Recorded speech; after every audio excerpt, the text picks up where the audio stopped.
All right, guys, so let's talk about, I guess we can call it sort of liabilities or host responsibilities when it comes to your vehicles and as it pertains to claims.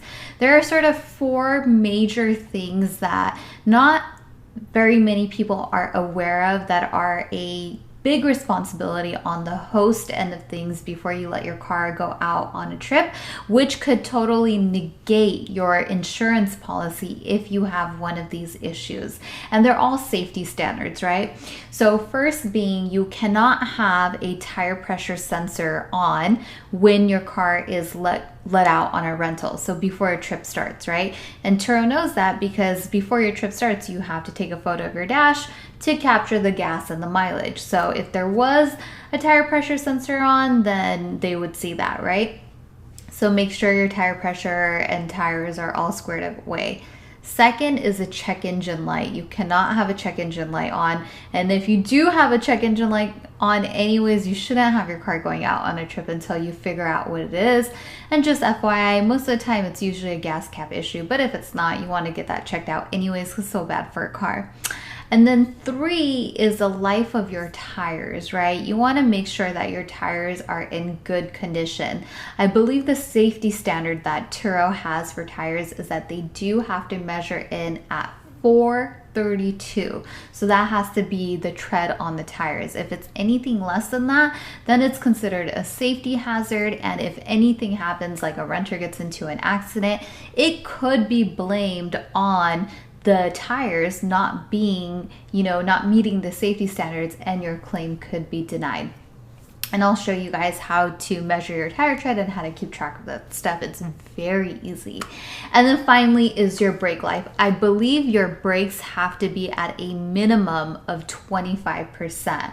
Now, of course, you can't really measure brakes, so you just want to kind of keep an eye on them. That's probably the rarest issue that I've ever come across as a brake issue, or where people have had that issue when it comes to claims, but still something that you always want to keep an eye out, because if an accident happens and they deem that you had one of these safety issues, then you could be fully liable for that damage and for whatever the cost is to repair the car. And you just don't ever want to find yourself in that position, because that could be anything. It could be $200, it could be $10,000, right? So you just want to be really well prepared and monitor those four items. Don't ever let your car go out on a trip if that were to happen.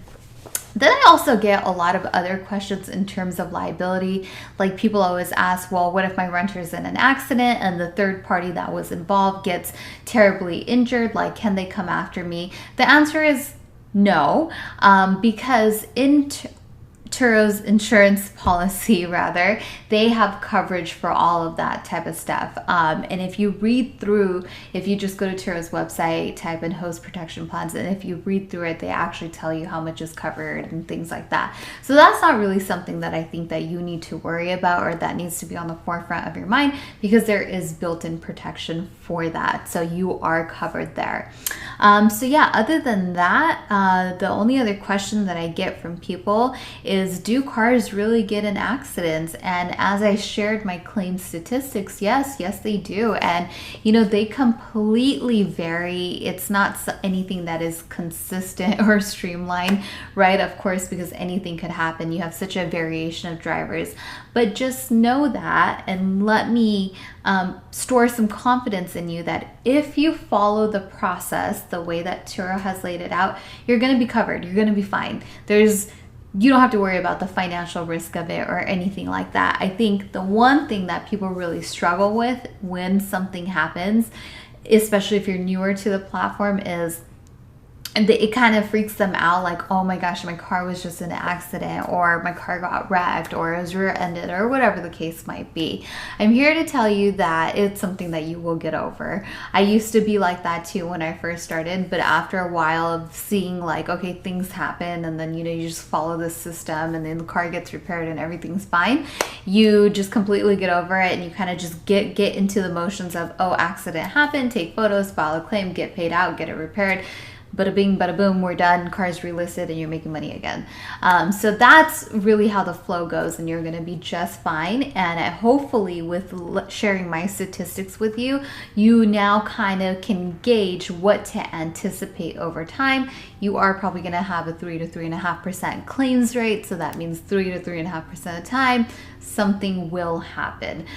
So it's just kind of inevitable, comes with the nature of the business. But in my almost 6 years of doing this, I've had cars get totaled. I've had cars get in major accidents where repairs were $30,000.